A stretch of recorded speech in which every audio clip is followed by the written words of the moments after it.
Vamos sentando.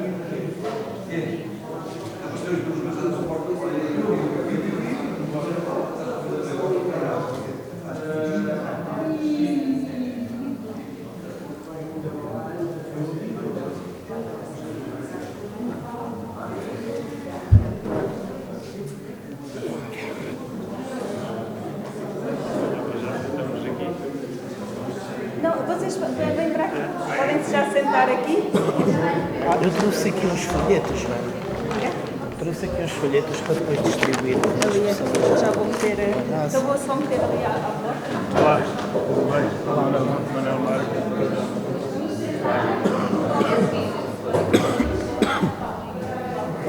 É este o PC de serviço? Ou não? Este é o meu.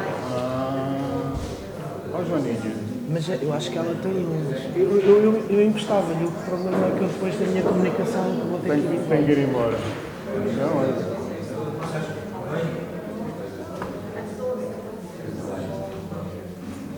Joana.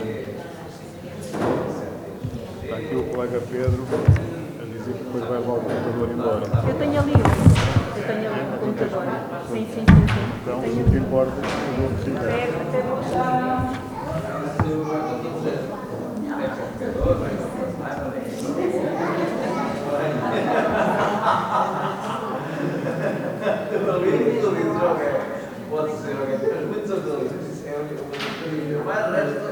Afinal de contas, já computadores suficientes. Tem ali mais. Tem mais? Tem mais computadores. Isto é já mais computador. Quase público.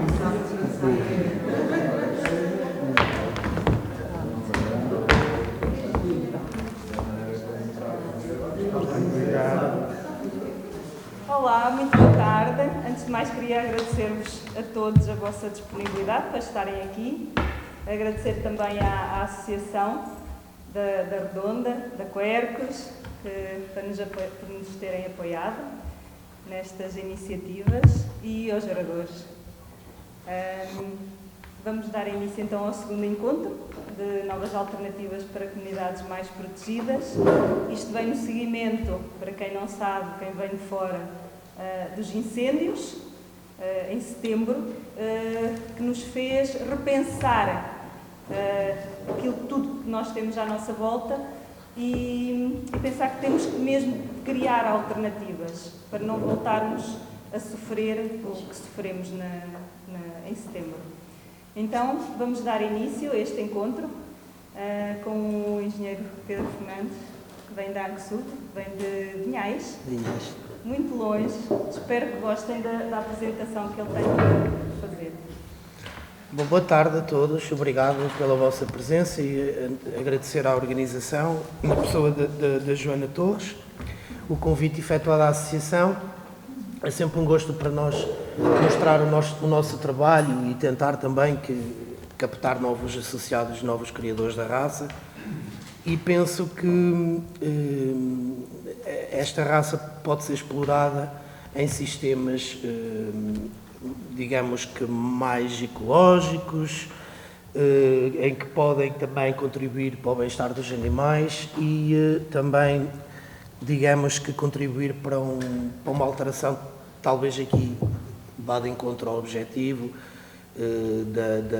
da própria paisagem, portanto, e desse mosaico que os agricultores criam, não é? Com a sua atividade. Eu, por acaso, vim aí por umas estradas, porque me enganei, depois meti-me aí por umas estradas e, pá, de facto, fiquei impressionado com o que vi. É claro que, pronto, isto levava-nos a outras discussões. Aquilo que nos traz cá é a questão do porco e como é que ele pode, então, contribuir para esse objetivo de tentarmos minimizar ou até acabar, não é, com este flagelo dos incêndios que nos têm assolado. Então, eu chamo-me Pedro Fernandes, sou o secretário técnico do livro genealógico da raça Vísera e também o coordenador da Associação Nacional dos Criadores, que tem sede em Vinhais, portanto, o distrito de Bragança, e então vou-vos falar um pouco do nosso trabalho.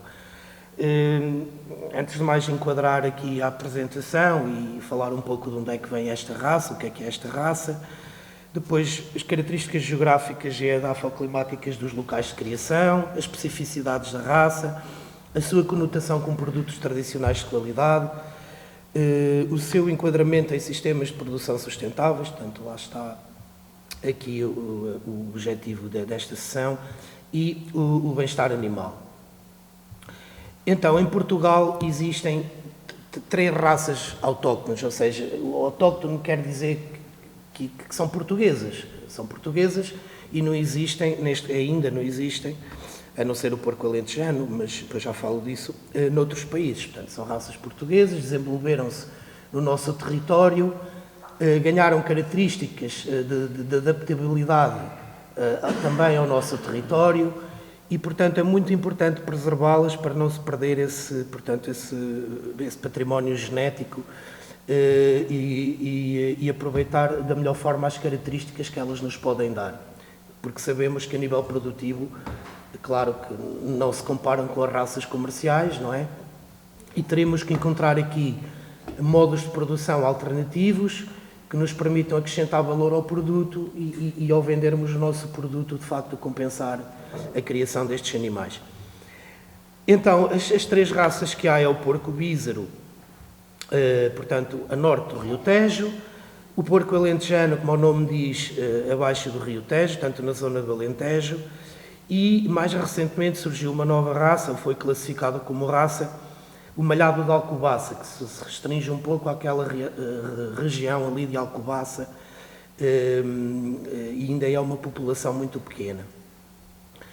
Em relação aos números, isto são dados os últimos que estavam disponíveis do INE, de 2020, em que a raça alentejana perto de 7 mil porcas reprodutoras, a bízara com 6 mil, e como podem ver, o malhado de Alcobaça, aqui uma população muito pequena, só 211 porcas, mas também é uma raça nova, portanto tem muita margem de crescimento. E isto, no total nacional de suínos, da nossa produção nacional de suínos, só representa 6,6%, portanto cerca de 7% do total de porcas em produção em Portugal. Portanto, há aqui uma margem também muito grande de crescimento. O porco alentejano, o porco alentejano é aquele que é muito conhecido, mas erradamente, em questões de nomenclatura, por porco preto, mas o porco preto não diz nada, porque a raça bízara tem uma variedade que também é preta, e há várias raças que são pretas, portanto, este é o porco alentejano, ou como chamam os espanhóis, porque a raça é a mesma, é o porco ibérico. E, portanto, a criação destes animais é muito específica, é feita em montado, no Alentejo, naquelas zonas de azinheiro e sobreiro, em pastagem, portanto, é muito específico este modo de criação. Claro que é necessário áreas muito grandes, mas pronto, o Alentejo é assim, e é assim que eles exploram os animais. Com uma densidade muito baixa, aqui dependendo da disponibilidade de bolota, mas no máximo entre 1,5 a 2 cabeças normais por hectare. A cabeça normal é uma medida de normalização dos animais. Para não dizermos 3 vacas, 20 ovelhas, 10 porcos, faz-se tudo em cabeças normais.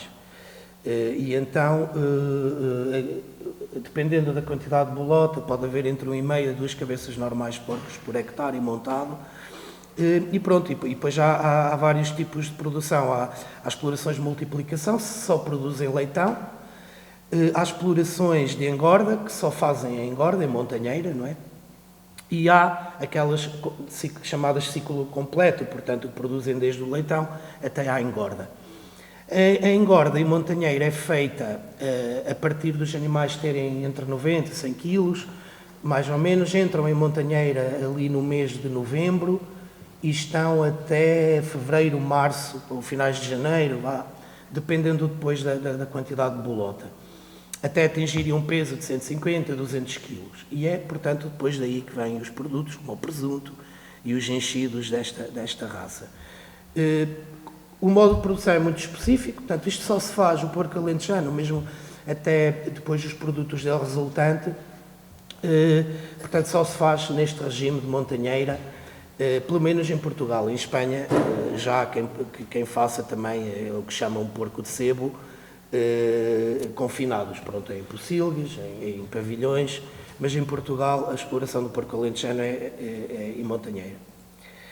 E depois isto são os produtos prontos qualificados, não é, pela União Europeia do porco alentejano, basicamente à base dos presuntos, não é? E alguns enchidos, mas basicamente os presuntos, Barrancos, do Alentejo, Campo Maior e Elvas.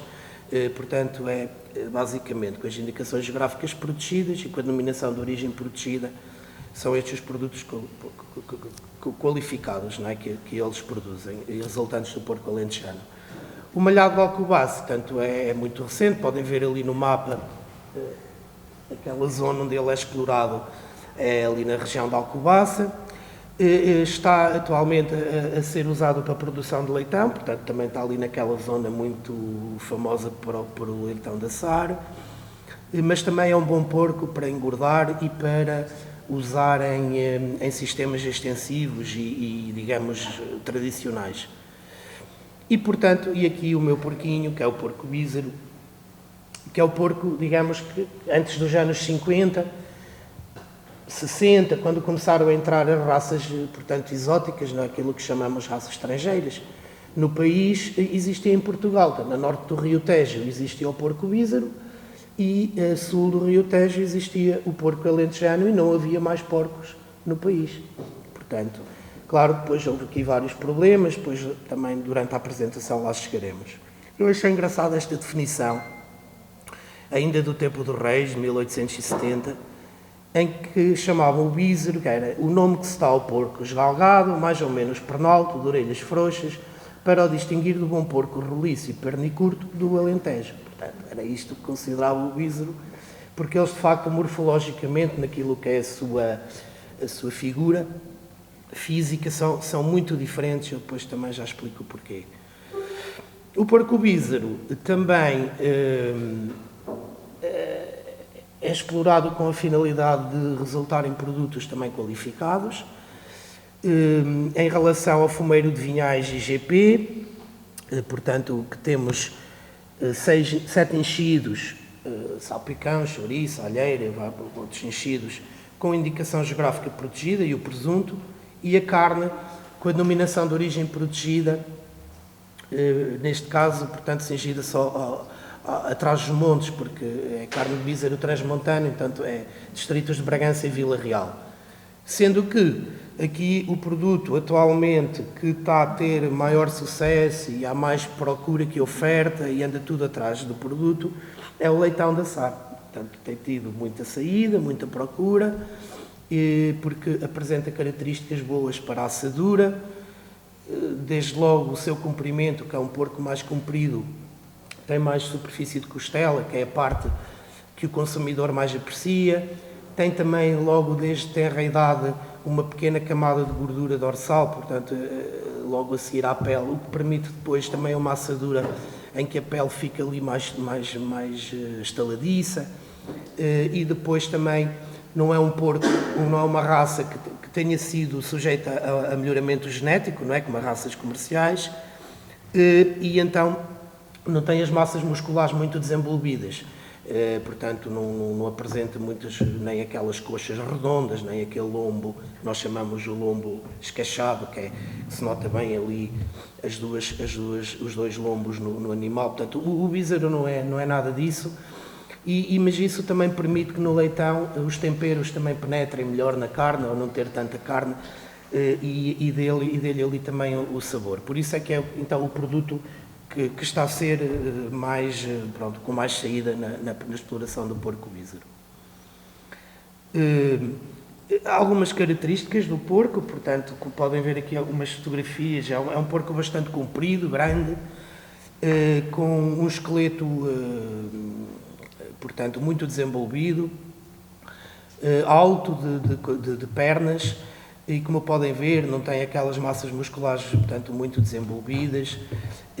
Tem também outra característica muito importante, que é a questão das orelhas, esta orelha muito comprida e caída, que até lhe tapa a visão. E, portanto, isto são as características morfológicas da raça, muito diferentes do porco alentejano, porque também vêm de agrupamentos raciais diferentes. O porco bízaro vem de um agrupamento racial que se chama o tronco celta, ou seja, descendo dos porcos que habitavam o norte da Europa, portanto, nos países da Escandinávia, do Reino Unido, norte de França, norte de Espanha. Portanto, eram esses porcos que os celtas trouxeram, portanto, para o nosso território. O porco alentejano é de outro agrupamento racial, que é o chamado tronco mediterrâneo, portanto, dos países do sul da Europa, Itália, sul de França, sul de Espanha, sul de Portugal, e é por isso que eles são tão diferentes a nível morfológico. Há 3 grandes agrupamentos raciais, além destes 2 que eu falei, o celto-mediterrâneo, há o asiático, dos porcos chineses, não é? E todos os porcos que há no mundo é uma mistura destes 3, basicamente. Algumas características da raça também importantes para estes tipos de criação ao ar livre ou de uma forma mais tradicional. É uma raça que tem um temperamento bastante calmo. Portanto, não se assustam facilmente, como aqueles porcos, às vezes entramos numa pocilga, os porcos assustam-se, saltam. Isto também tem a ver com a raça, mas tem a ver também com o tratamento deles. Mas o porco bízaro não, é muito calmo, muito sossegado. Há quem diga que é também por ele não ver bem, não é? Não vê bem porque tem as orelhas a tapar-lhe a vista e então faz com que não se assuste com movimentos bruscos, com diferenças de luz ou isso. Então, tem um temperamento muito calmo. E isso é uma característica que os criadores apreciam muito, não é? Porque é fácil trabalhar com eles. Tem também um excelente instinto maternal, as mães são muito cuidadosas com os leitões, são muito atenciosas e isso também é muito importante para depois o número de leitões desmamados por parto, não é? É uma raça rústica, o que é que isto quer dizer? Que está adaptada ao território, não é? Está adaptada à alimentação que lhe dão, está adaptada aos modos de criação, portanto, em que ela é explorada. E tem uma característica também importante, mas que muitas vezes é negligenciada e não é tida como boa, não é? Porque as pessoas não gostam muito dela, porque tem um nível de gordura corporal, portanto, maior, não é, que o porco comercial. É o porco mais gordo, mas lá está, esse nível de gordura também é o que lhe dá depois, porque a carne é 80% água, não sabe a nada. A carne, se não tiver gordura, não sabe, não tem sabor, nem depois as características da tenrura, de suculência, não é? E, portanto, é também isso que esta gordura do porco lhe dá depois aquelas características à carne que permite transformar em bons presuntos, em bons enchidos e, portanto, não se pode querer sol na eira e chuva no naval, não é? Se queremos um produto de qualidade, no caso dos suínos, portanto, ele tem que ter gordura. E é claro que essa gordura também apresenta características boas, não é? Em relação à questão dos ácidos gordos, apresenta um equilíbrio entre os saturados e os insaturados muito boa, que os porcos espanhóis até têm uma expressão que chama-lhe aquele porco ibérico ou alentejano, e o bízaro nesse aspecto é igual, uma azeitona com patas, não é? Porque os ácidos gordos da gordura do porco é muito rico em ácido oleico e linoleico, que é precisamente o que tem o azeite, e, portanto, são bons para a saúde, ao contrário de serem maus, não é? Nas questões que têm a ver com a tensão arterial, com o colesterol e com isso. E, além disso, esta questão da gordura também lhe permite que eles resistam bem à exploração ao ar livre, não é? Principalmente no inverno, é muito importante esta camada de gordura, não é? Que nós chamamos de toucinho, para regular a temperatura corporal.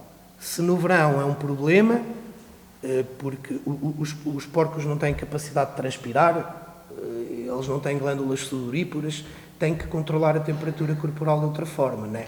Por isso que no verão vemos muito eles deitados naquelas charcas, nas lamas, procuram muito a sombra, e no inverno é mais fácil para eles, mas esta camada de gordura é muito importante, portanto, para este tipo de explorações. E quem explora porcos ao ar livre, procura, mesmo no estrangeiro, procura sempre porcos que tenham alguma gordura.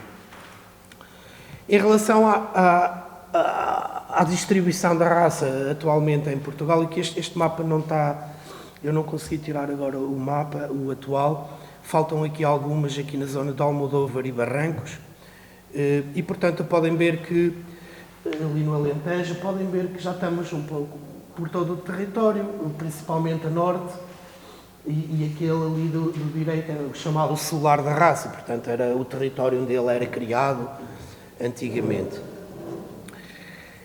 Atualmente estamos com 5.100 porcas reprodutoras nestes sítios todos, 164 explorações, portanto 164 criadores, e portanto já estamos em 57 concelhos, o que dá 20% mais ou menos do total de Portugal continental.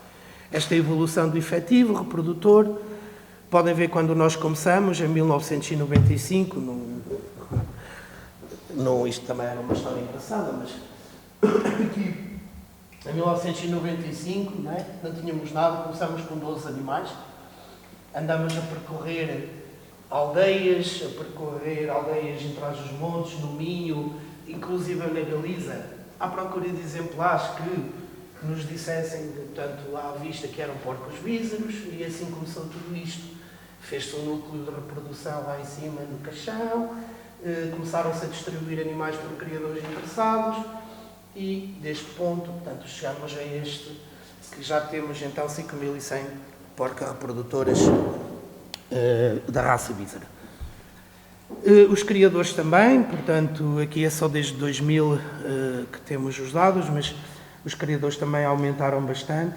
Houve aqui uma fase mais aumentada, mas isto explica-se é sempre assim, altos e baixos, com as entradas dos quadros comunitários e quando há projetos, as pessoas fazem projetos, instalam-se, têm os animais, mas depois, quando acaba, abandonam, volta a coisa a baixar um pouco, e agora esperamos que volte a crescer ali, porque vem aí um novo quadro comunitário, vai haver mais projetos, e portanto vai voltar a crescer com certeza.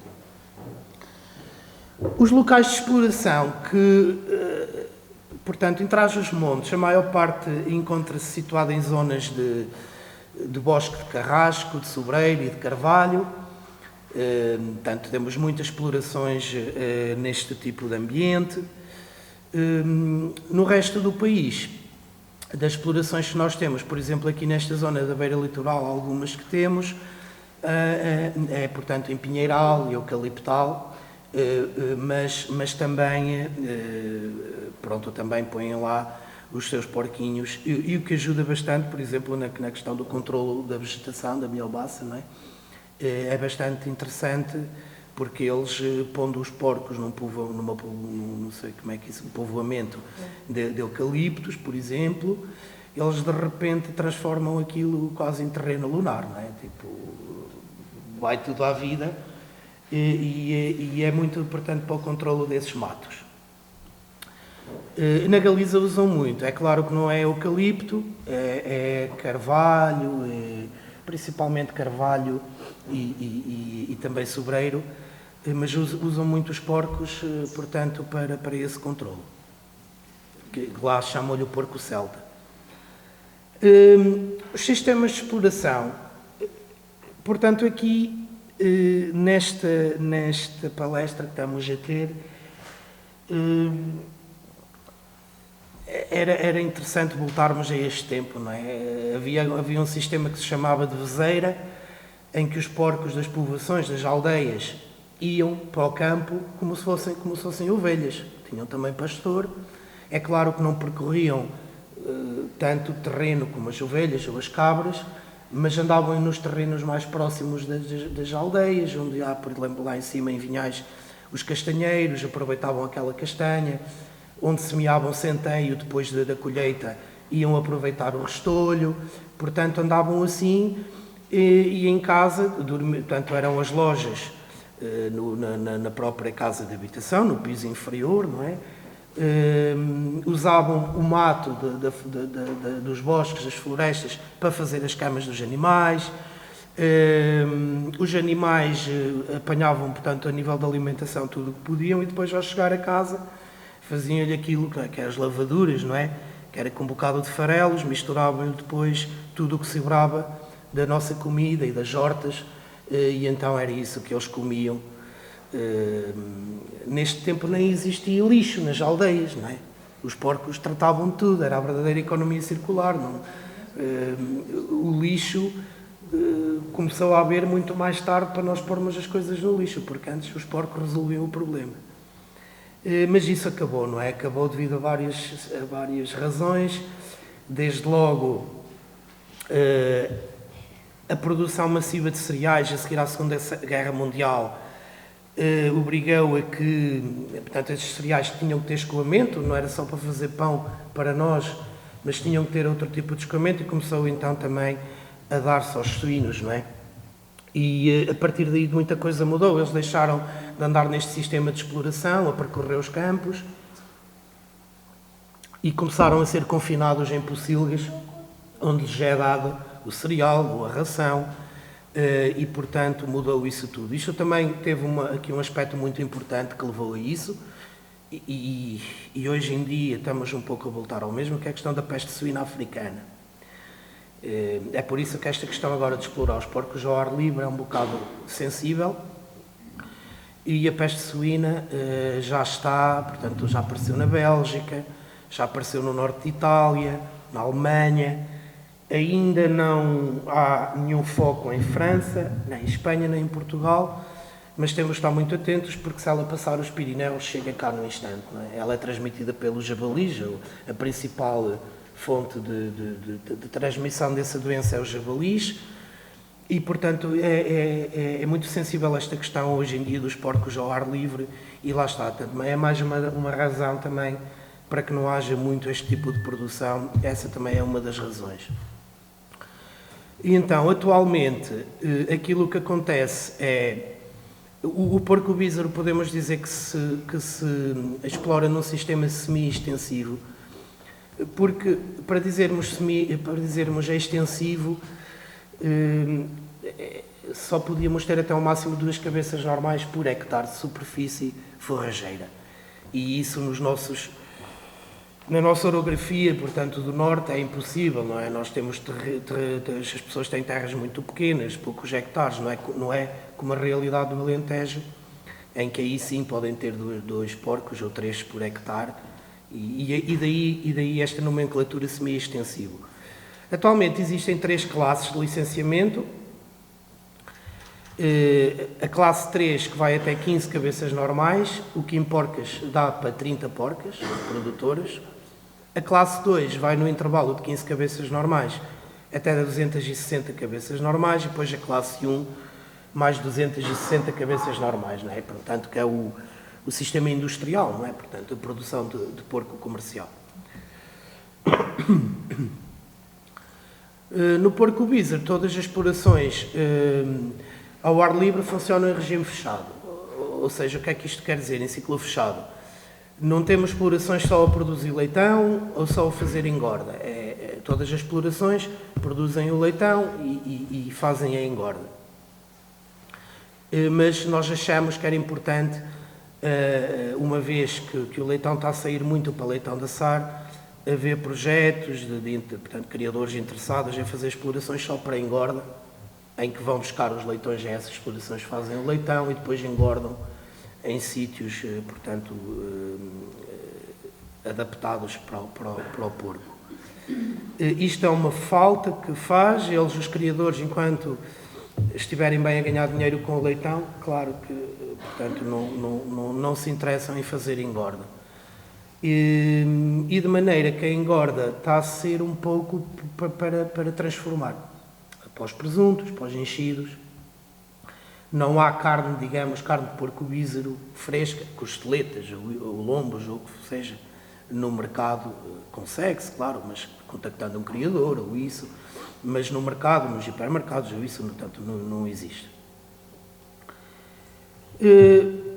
Este sistema semi-extensivo pode ser completamente ao ar livre, não é? Em que todas as fases da produção são ao ar livre, desde a maternidade à gestação e a engorda, tudo ao ar livre, ou então tendo a maternidade num pavilhão fechado, em que os porcos estão ali numa maior zona de conforto, e depois a gestação é quando as porcas já andam prenhas, não é?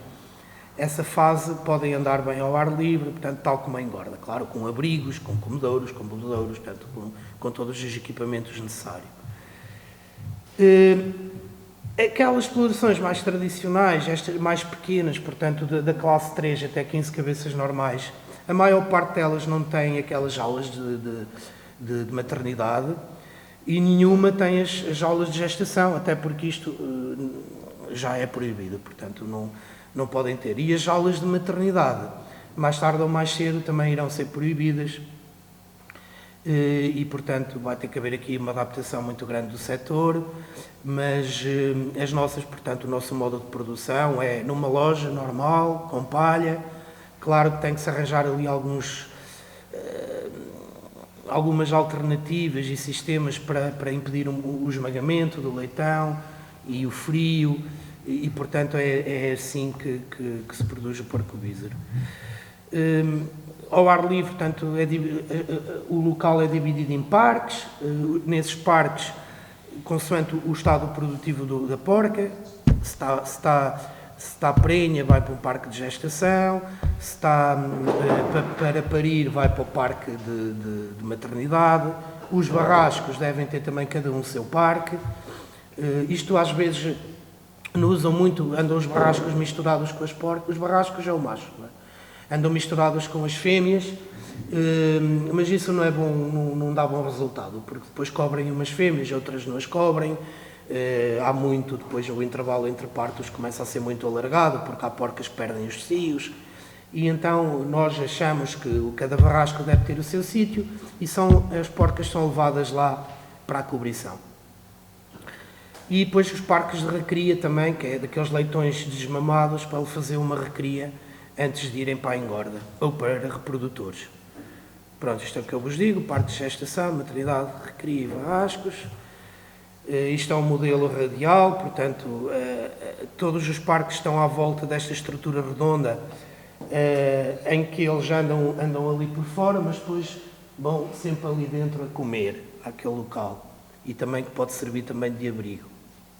Este é outro tipo, em vez de ser redondo e os parques a saírem desse local de maneio, é diferente, portanto, passa aqui um corredor no meio, e de um lado e do outro estão a parte onde eles são alimentados e também de abrigo.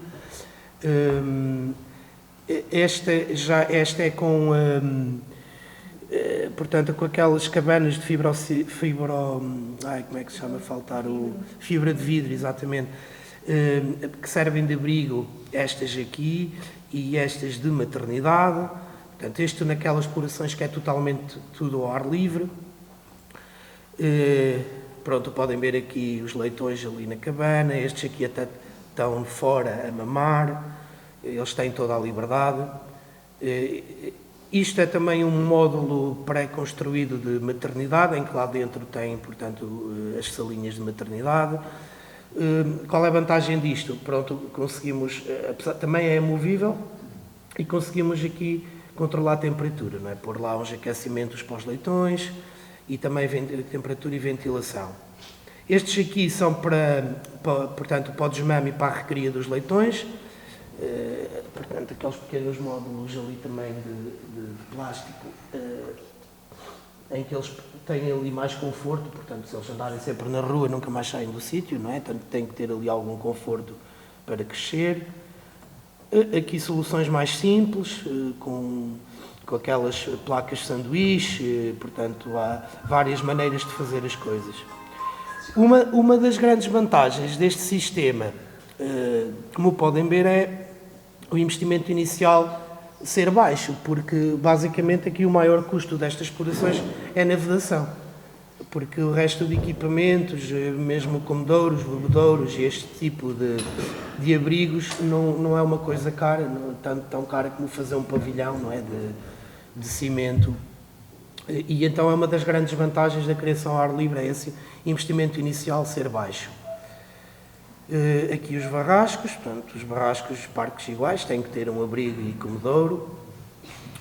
E aqui, depois, em relação ao maneio alimentar.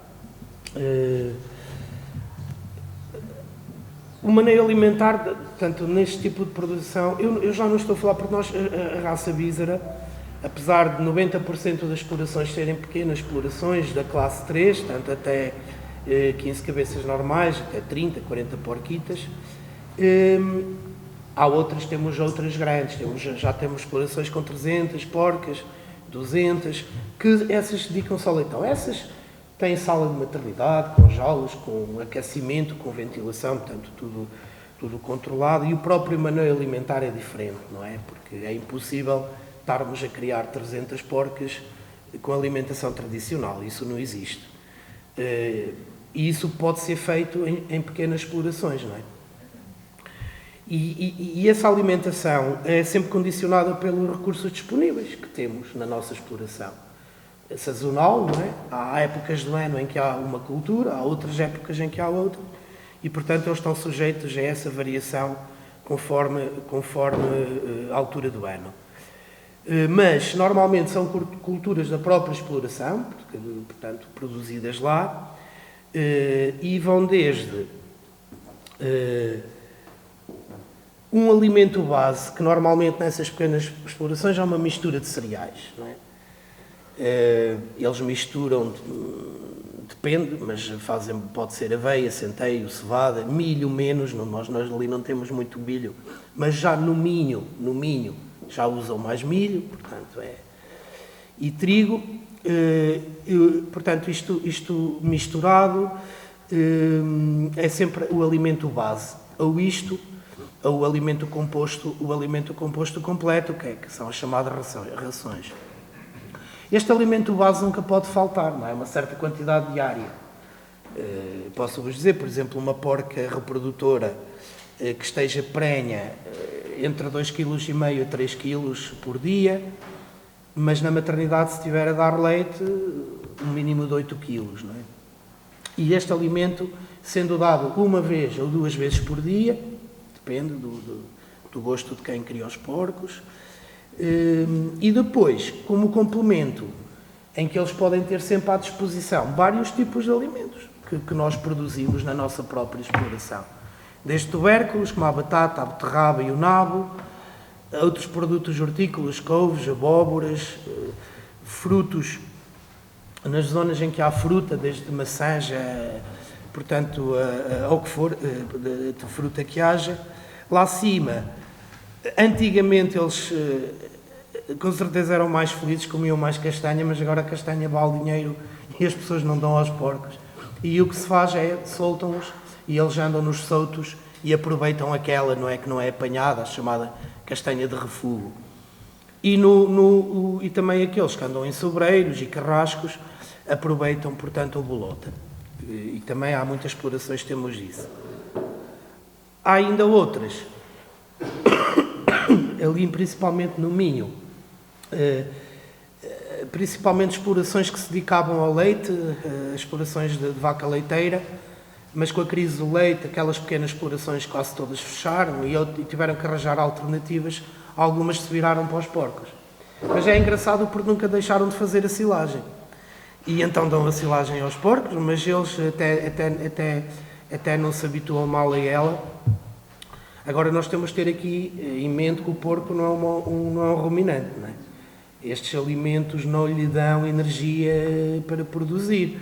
Pode servir para as necessidades de manutenção, o que já é bom, porque vamos poupar aí em alimento composto que tenhamos que lhe dar, mas não é isto que vai sustentar um porco, não é?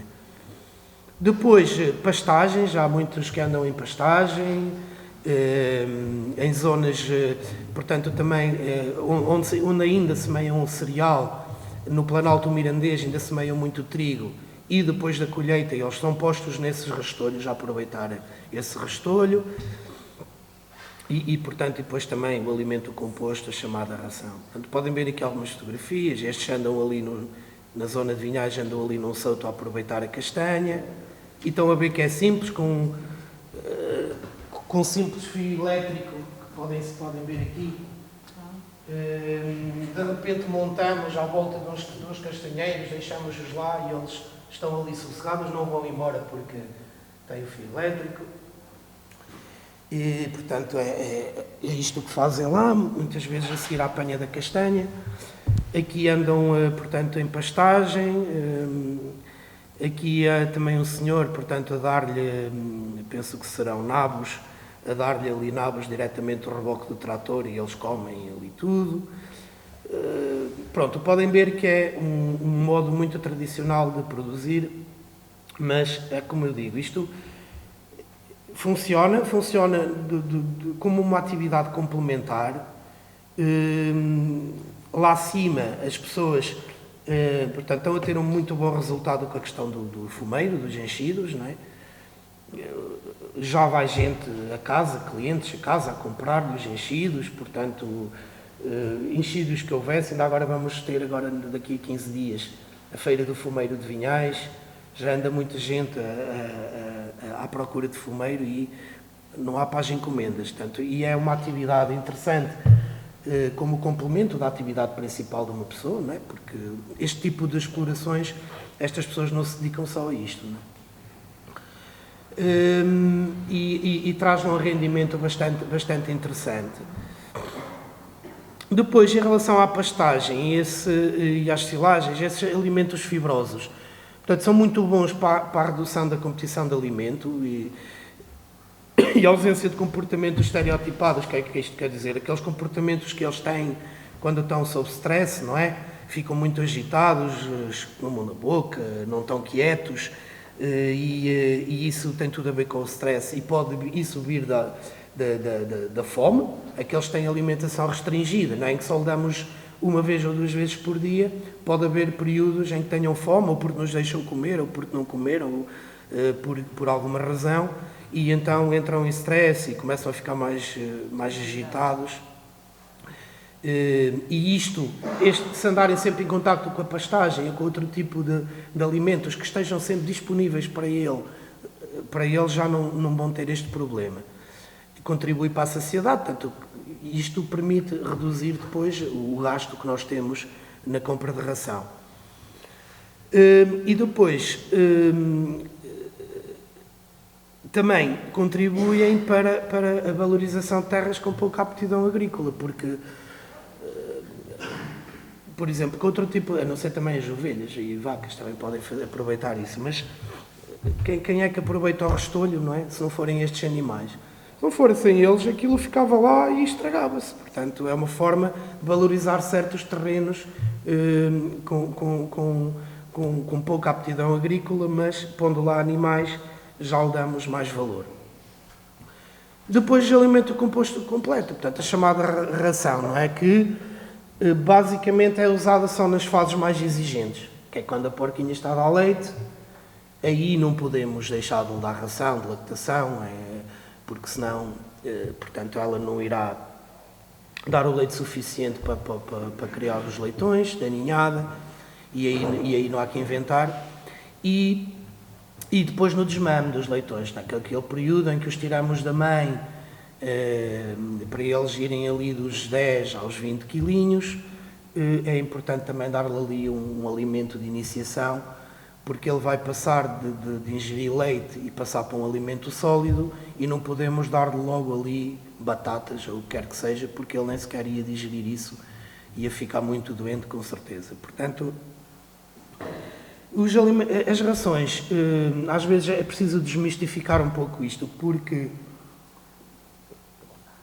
ainda existe uma ideia muito errada em relação às rações, mas eu quero vos dizer que na Europa, pelo menos na Europa, já não há aquilo que se chamava dos promotores de crescimento, as famosas hormonas, não é? Isso já não existe. É completamente proibido usar em alimentação animal e nas rações. E a ração o que é basicamente é uma mistura de cereais e depois equilibrada com minerais e vitaminas que o cereal não dá e que o animal precisa, não é? E depois já alimento adaptado à fase de lactação, à fase de gestação e portanto, agora claro, aqui depende tanto de quantos animais temos a explorar, não é? Se tivermos 100 porcos, já não dá para andar ali a dar couves, nem batatas, nem esse tipo de alimentação. Aqui eu pretendia mostrar algumas estratégias, porque quando estamos numa exploração assim ao ar livre, em que eles andam muito à vontade, pode haver problemas com a alimentação por causa da competição pelo alimento. E então temos que arranjar estratégias, dividi-los assim em jaulas, cada um fica com o seu sítio para comer, espalhar bem a comida para eles terem espaço. Há várias estratégias para tentar minimizar este efeito, porque isto, os porcos têm uma hierarquia muito marcada e eles, logo desde a ninhada, logo desde o leitão, marcam essa hierarquia. Não é? Há sempre aquele leitão que manda e o que obedece. Não? E quando chegam a adultos é igual, e portanto nós temos que arranjar soluções para minimizar um pouco isto, porque senão aqueles que mandam, entre aspas, os que são mais respeitados, comem tudo e não deixam comer os outros, não é? E depois, portanto, é uma chatice.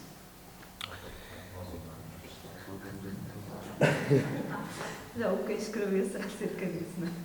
Não, Eles escreveram romances acerca disso. Isto a nível de maneio, é uma fase delicada, porque é como, por exemplo, uma porca que sai de desmamar leitões, não a podemos misturar com outras porcas que andam cá fora já prenhas, porque elas vão senti-la mais fraca, não é? Porque ela deu ali muito leite, vai estar mais fraca, e elas atiram-se a ela, não a deixam comer. Essa porca vai ficar ali com muito stress, não vai fazer cio, pronto, são dias não produtivos do animal. E é um erro também que os criadores cometem muito. Farto-me dizer que tem que haver um parque para as porcas que saem da maternidade, porque senão não tem resultados. Mas pronto, essas são questões de maneio. Mas isto para vos dizer que os porcos têm uma hierarquia muito marcada e há sempre aqueles que mandam e os que obedecem. Em relação ao maneio reprodutivo, nestas explorações tradicionais, portanto, os animais podem ter 2,1 partos por ano, se tivermos desmames mais longos, até 45, 50 dias, porque nós, quando não temos condições de aquecimento ou de ventilação na maternidade, eles vão demorar mais no desmame, não é? Quando temos essas condições, demoram menos, em 30 dias temos um leitãozinho com 8, 10 quilos. E nesse caso já se consegue aumentar um bocadinho mais o número de partos por ano. Portanto, passamos de 2,1 para 2,3 partos por ano. E depois, nestas explorações mais pequenas, usam muito também este esquema, que é planear partos ali para março, abril, e depois os segundos em setembro, outubro, porque vão apanhar mais ou menos aqui os períodos da Páscoa e do verão, que é quando, portanto, sai mais leitão e tem um preço melhor. E depois, há coisa de, sei lá, já não me recordo, mas uns 15 anos para cá, também começamos a usar também a inseminação artificial, porque é importante para difundir boa genética rapidamente, não é? E, portanto, temos usado também a inseminação, temos uns barrascos num centro de inseminação, cada vez que é necessário encomendamos o sêmen, inseminamos e pronto. Há explorações que já optaram por não ter barrasco, porque ter ali um animal que só serve para cobrição, não é? E estamos todo ano ali a dar-lhe de comer e ele depois só serve para cobrir, e então optam por não ter barrasco, e na altura de inseminar a porca, inseminam, portanto, com inseminação artificial. O que é que eu vos queria dizer mais? E depois, estas explorações assim ao ar livre, que estão em zonas florestais, também é importante, também por aquilo que eu vos falei da peste suína africana, a questão da biossegurança, não é?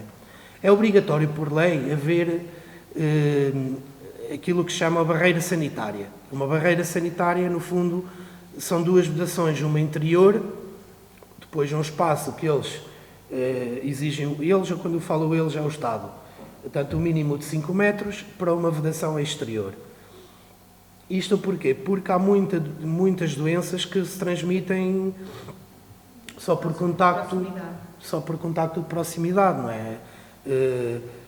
Por exemplo, a peste é uma delas, e então é importante haver essa separação para os nossos animais não terem contacto com fauna selvagem, não é? Porque não é só o jabali, a raposa, as lebres, transmitem muitas doenças. E isso é importante. E é muito descurada pelos criadores isto, porque depois também não há fiscalização, eles, claro, é uma forma de se fazer 2 vedações, é o dobro de fazer uma, não é? Pronto, e às vezes descuram um pouco esta parte e pode ser problemático, portanto, tenham atenção esta questão. Quarentena, muito importante, quarentena para quando recebemos animais, vamos comprar animais a outras explorações, ou isso tem que ter um período de quarentena antes de misturar com os nossos.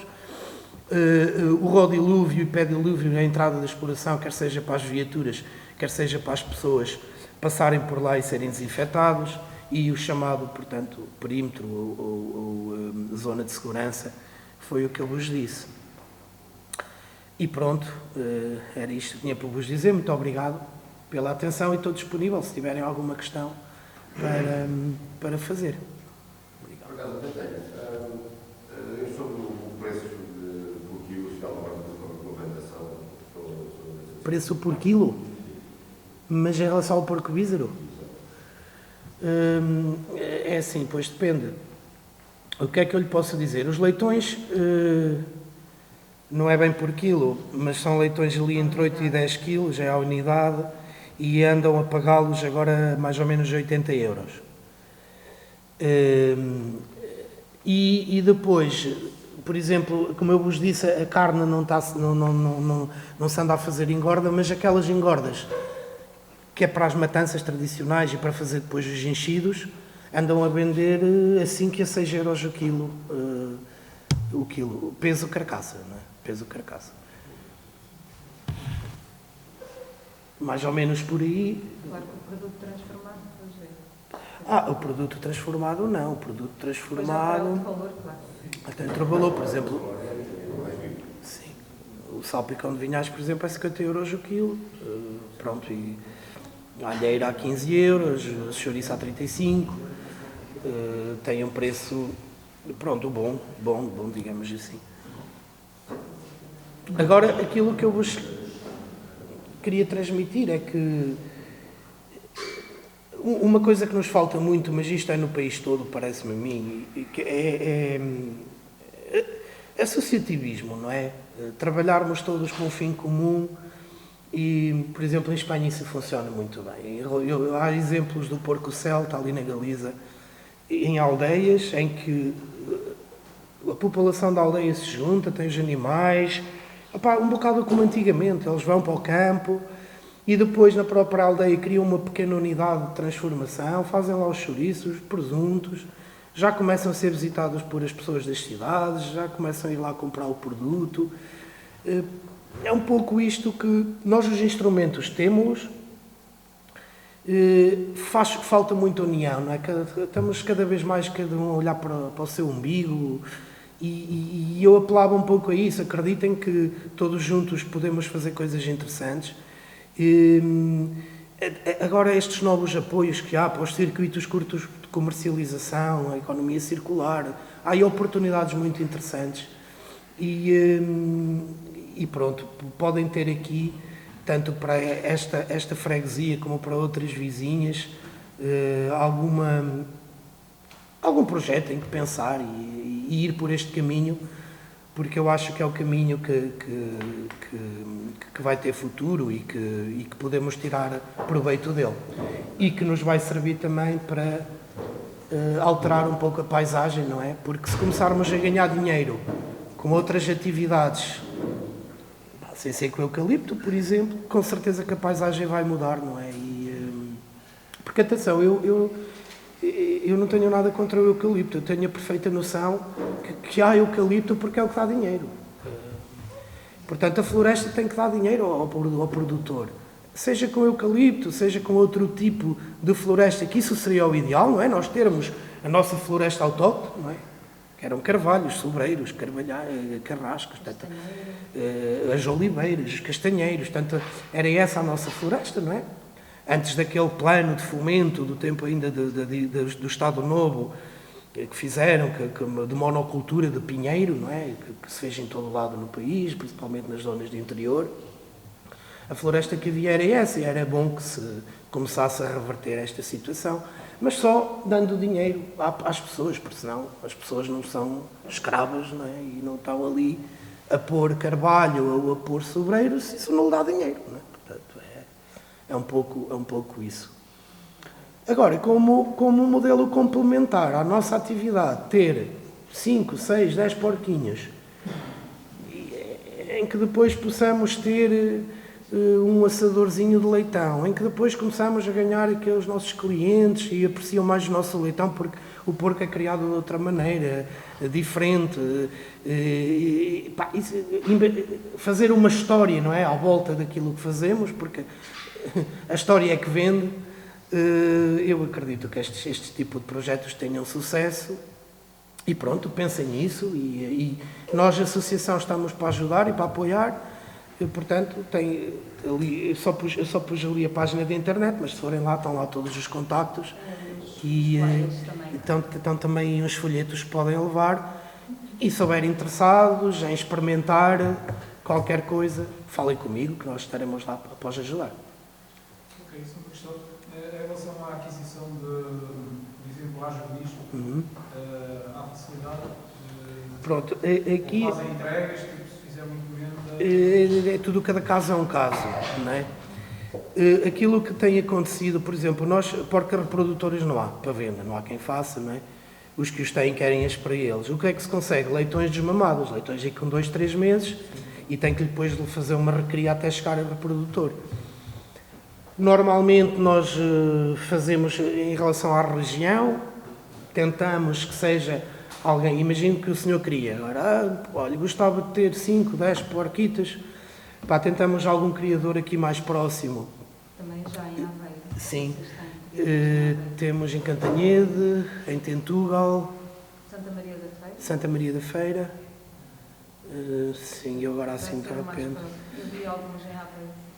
Também temos aqui Viseu. Pronto, isso depende ou seja, só na altura, aí 1 mês, 2 meses antes de poder ter os porcos é que sabemos lhe dizer, olha, aquele criador tem lá animais, aquele também, mas isso não se preocupe porque se quiser animais, arranjam-se. Aquela rusticidade, você há um bocadinho também, de alguma forma, caracterizou a raça enquanto uma raça autóctone. Digamos que a predominância do eucalipto aqui do pinheiro faz com que ela seja elegível para que possa ser certificada aqui a carne pelo contexto da biodiversidade? Pois, a questão da certificação é outra. É que se não for essa certificação também, se calhar, em termos económicos, será difícil. Não, a certificação, digamos, há aqui 2 coisas diferentes. Quando se fala em certificação, é só o processo que atesta que aquele produto é feito de acordo com aquelas regras, certo? Isso é que é certificação. O senhor, se calhar, está-me a falar de qualificação, não é? De ter produtos com indicação. Outra coisa é dizer que o porco é bízaro. Se o senhor tiver porcos bízaros, inscritos no livro genealógico da raça, não é? Somos nós que os gerimos, pode dizer a quem quiser que é bízaro. Portanto, não há problema nenhum. Os animais vão ser identificados com um brinco oficial da raça. Portanto, isso não tem problema nenhum. Mas isso é dizer que é bízaro, que é da raça bízaro. Outra coisa são os produtos, por exemplo, o leitão que o senhor tira, se ter denominação de origem protegida ou ter indicação geográfica protegida, que são as qualificações da União Europeia, não é? Isso é que já não conseguem, não. Teriam que iniciar um processo com a União Europeia para vos dar depois essa qualificação. Que foi o que nós fizemos, mas a nossa denominação de origem protegida, como eu vos disse, é atrás dos montes, portanto é só porcos produzidos em Vila Real e Bragança, distritos, e a indicação geográfica protegida é Vinhais. Portanto, é só também naquela zona que podem produzir aqueles enchidos com indicação geográfica protegida. Na vossa zona, e partindo para uma solução destas, teriam que encontrar aqui um produto que fosse típico desta região, por exemplo, mesmo o leitão, e tentar obter aqui uma qualificação para o leitão. Imagino que criavam aqui um grupo de criadores de leitão e que tinham também uns fornos a lenha e que assavam o leitão de uma certa forma, tal, e depois vendiam ao cliente particular, digamos assim. Aí vocês, consoante os modos de produção, da maneira que produziam o porco, sendo uma raça autóctone, podiam pedir um tipo de certificação para o vosso leitão assado, por exemplo. Na bairrada já tentaram isso, mas não dá. São milhões e milhões e milhões de leitões e na raça Vísera nunca na vida, nem daqui a 200 anos, terá.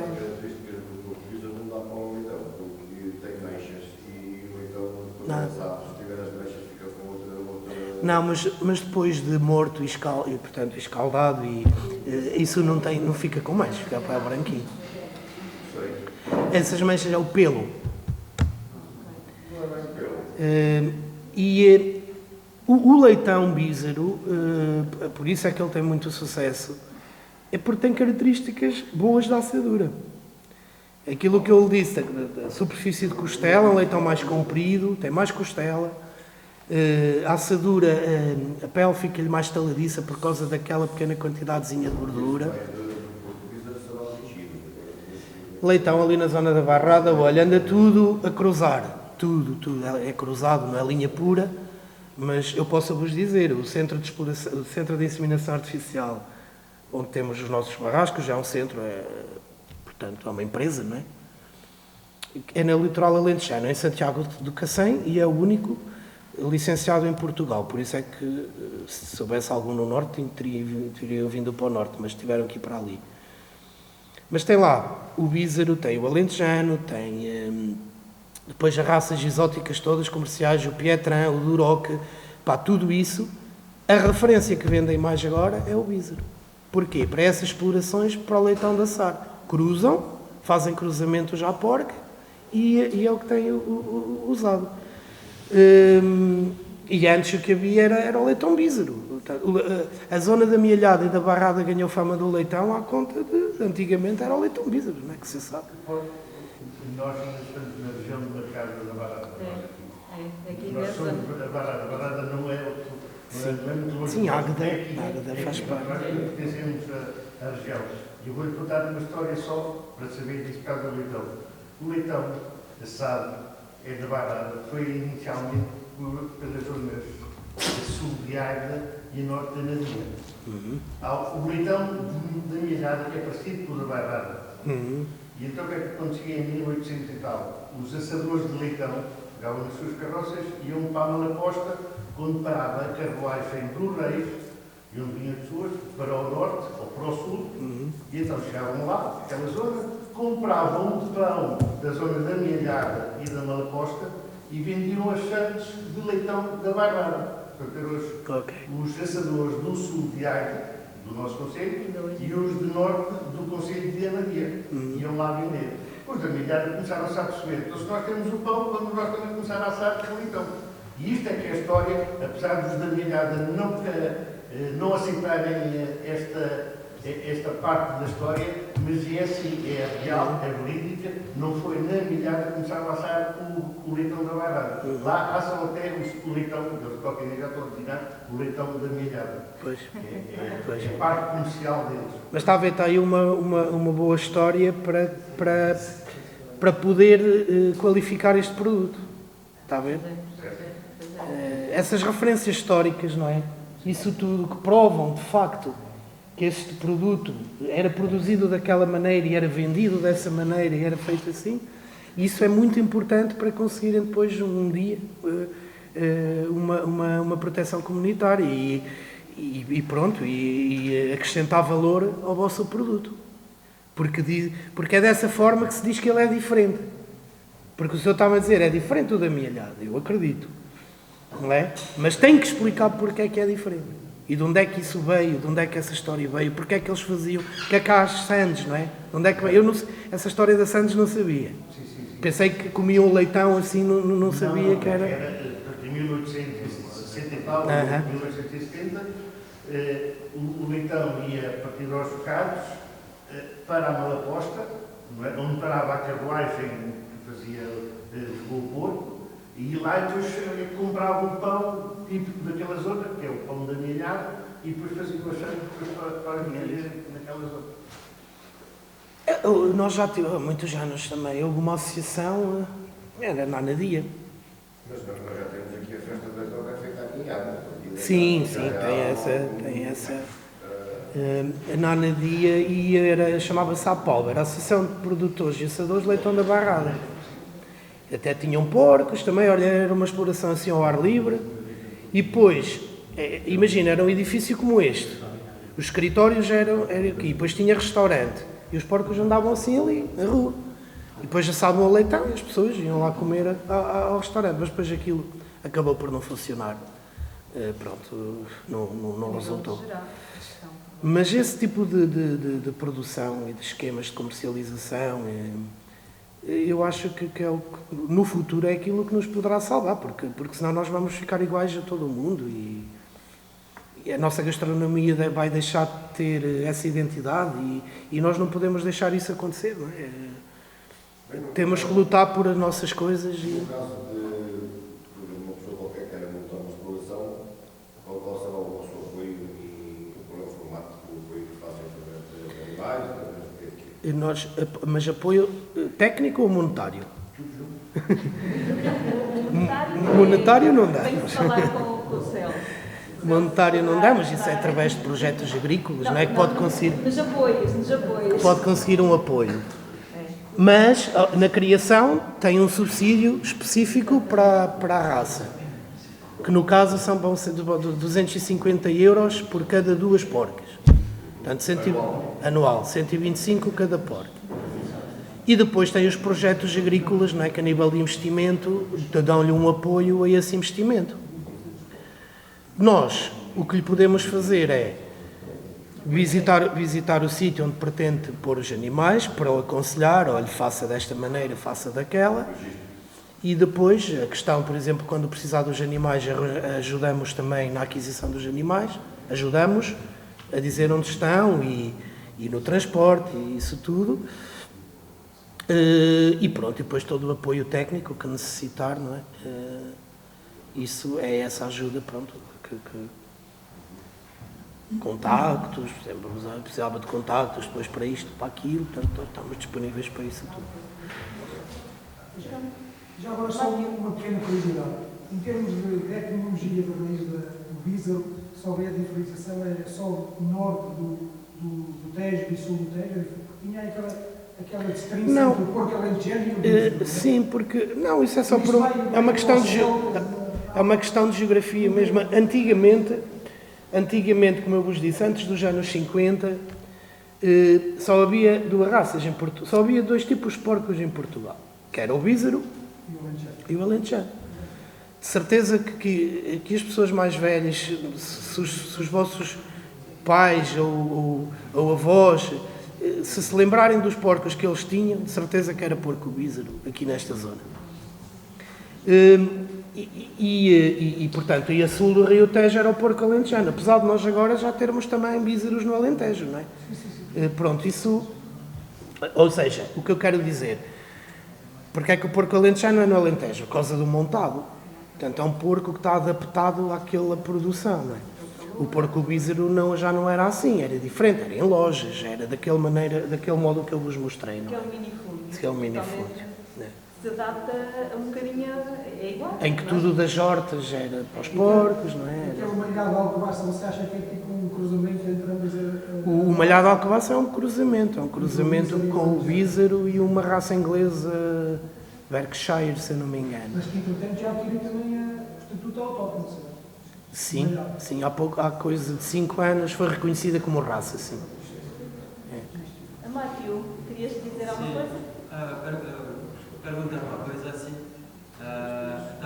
Acho que na nossa apresentação há vários aspectos que são caracteres degenerativos para acompanhar práticas, assim que ao nível da exploração dos povos.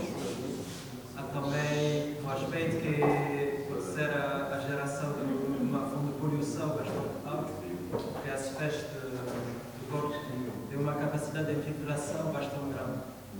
Em França, há situações assim Desculpem lá.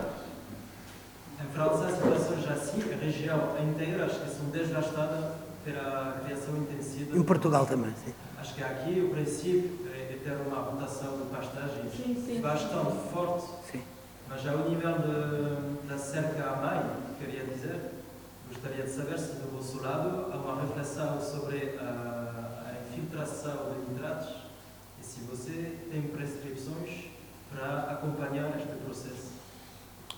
Bem, esse Os animais numa área tão grande, não é?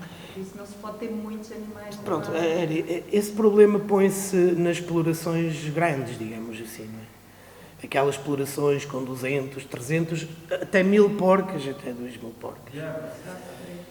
Pronto, nestas pequenas, em que há um encabeçamento muito baixo, não é?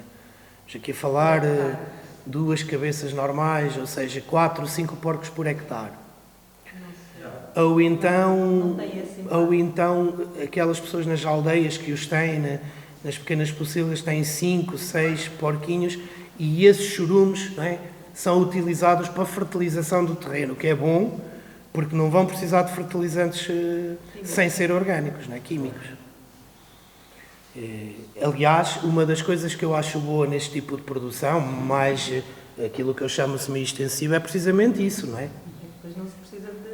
Portanto, nós podemos utilizar esses fertilizantes orgânicos, ou estrumes, não é? Nas nossas culturas e não vamos, portanto, adquirir fertilizantes químicos que nos têm trazido problemas, não é? Agora, nós também cá temos esse problema. Há zonas complicadas na suinicultura por causa dos efluentes. Mas também é porque... Sim, no intensivo. Mas principalmente na zona de Leiria, Montijo, essas 2 zonas principalmente, Leiria e Montijo. Mais próximo daqui também há. Agora, isso também é muito devido às políticas, porque, por exemplo, nós temos o interior neste país tão despovoado, que podia ser uma solução, não é? Uma espécie de transferência desse fertilizante orgânico para as zonas de interior, para utilizar nas nossas culturas, para... há aqui estratégias, por exemplo, a zona do arroz, já houve encontros entre os produtores de arroz e de cereais também, e os suinicultores e o Estado, porque eles estavam interessados em receber esse fertilizante orgânico e usavam nos arrozais, tanto na zona dos cereais, e o Estado não é capaz de agilizar estes processos e destas coisas de facto avançarem. E depois acontece, os suinicultores têm que se safar, têm que viver. E se o Estado não dá respostas, acontecem estes problemas, é uma chatice, mas apesar de, eu tenho que aqui dizer que o setor está a evoluir muito e claro que aqui há exceções, há sempre gente que prevarica em qualquer atividade, mas o setor começa a ser já bem visto por várias questões, por essa questão ambiental, porque as explorações têm trabalhado muito e investido muito nas lagoas, nas hectares, na questão do bem-estar, na questão da sanidade. O setor tem evoluído muito, tem respeitado todas essas condições. Agora, há sempre um ou outro, não é, que vai fazer asneiras. Isso é inevitável. Como em tudo, há sempre apoios para isto e para aquilo. Mas normalmente as pessoas que estão a tomar essa iniciativa de fazer alguma coisa sobre o assunto têm sempre um limite de idade para aceder a qualquer coisa. Se há algum limite de idade para aceder a Só o senhor, digo eu, não sei se tem mais ou menos de 40 anos, mas se tem mais, a única coisa que não pode é aquele jovem agricultor. Pronto. Os outros podem todos. As pessoas normalmente... Mas as pessoas normalmente contornam isso com filhos ou netos. Ou a própria associação. Ou ser mesmo uma própria associação a desenvolver o projeto. Isto é como tudo, há sempre apoio para tudo, mas quando chega às pessoas de mais de 35 ou 40 anos já não têm apoios para nada. Portanto, está nessa situação... Não, tem apoios na mesma. O senhor com a sua idade fizer um projeto, tem apoio na mesma, depende depois da rubrica de investimento, mas pode ir de 30% a 50% de apoio. A única coisa que não tem em relação aos jovens é aquele prémio de incentivo, que dão, penso que eram 50 mil euros antes, agora não sei, davam esse prémio de instalação. Pronto, dá-lo, não é? É a única coisa que o senhor não pode ter direito. Agora, todo o investimento que faça, em equipamentos, vedações, pavilhões, o que for necessário, eles depois apoiam numa percentagem esse investimento. E depois tem o subsídio. Depois tem esse subsídio. Pois é.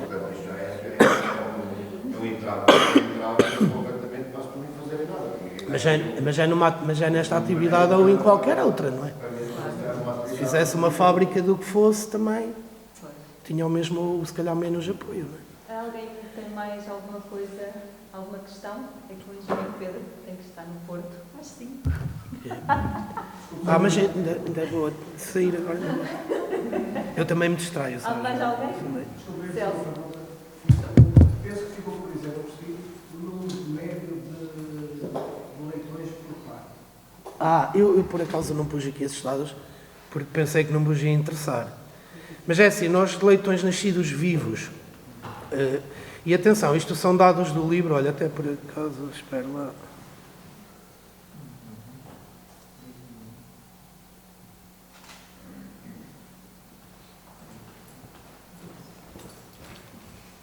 Que ainda está aqui aberto.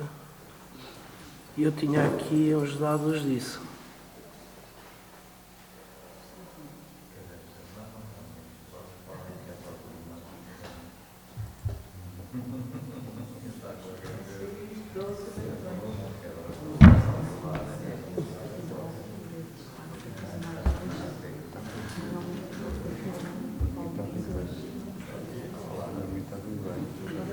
Pronto, aqui, mas só que aqui, lá está, é só daqueles... É só referente aos animais de Trás-os-Montes, dos distritos de Bragança e Vila Real, porque era em relação ao DOP, à denominação de origem protegida. Mas a produtividade numérica é o número de leitões desmamados naqueles partos por ano, não é? Ou seja, em 2,1 partos... desmamavam 12 leitões. Ou seja, mas isto são explorações só dali de Bragança e de Vila Real, porque no livro todo, aquele parâmetro não se altera, anda ali sempre nos 2,1, 2,2 partos por ano, mas a produtividade numérica aumenta, porque nós, em leitões nascidos vivos por parto, temos 12 leitões, e desmamados entre 7,5 a 8. Portanto, entre 14 e 16 leitões será o que nos dá a produtividade numérica, portanto, que é os leitões por porca e por ano. Entre 14 e 16. Leitões de 8 quilos, entre os 35 e 40 dias, mais ou menos. Depois, lá está, depende das condições que temos na maternidade. Há limite de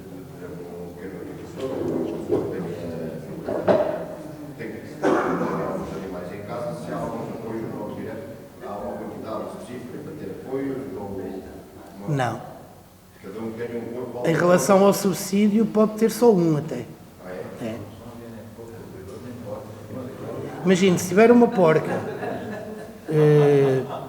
agora é assim, tem que trabalhar em linha pura. Tem que estar inscrita no livro genealógico, tem que ter um brinco de raça. Pronto, essa porca tem um apoio de 125 euros por ano. Pronto.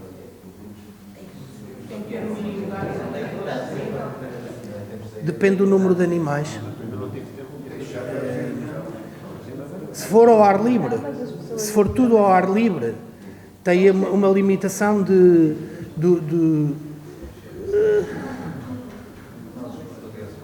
20 porcas, eu acho que é 20 porcas reprodutoras por hectare. Se for tudo ao ar livre. Se tiver uma pocilga, pode ter mais. Mas pode ter uma meia hectare, então ter 10, nesse caso. Pode.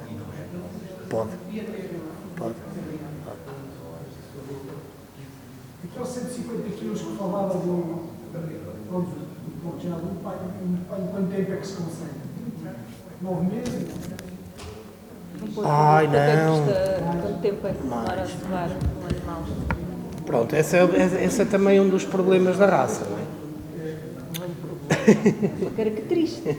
Problema não, tem a ver com melhoramento, não é? É uma raça, como eu vos disse, que nunca foi melhorada, não é? Nada que cresce muito depressa. É assim, um porco bízaro para estar nos 120 quilos tem que ter mais de um ano